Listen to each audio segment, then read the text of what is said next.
Chair ছাড়বে না মানে?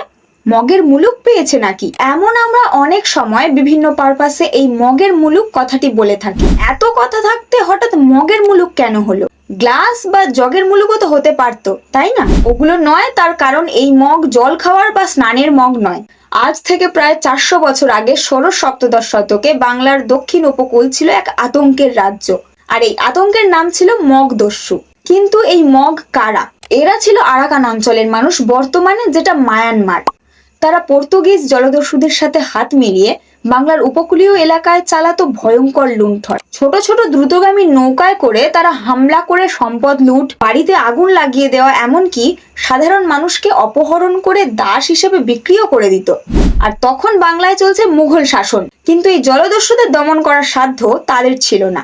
কারণ মুঘলরা ছিল মধ্য এশিয়ার মরু এলাকার জন্য, তারা নৌবিদ্যায় অতটাও শক্তিশালী ছিল না।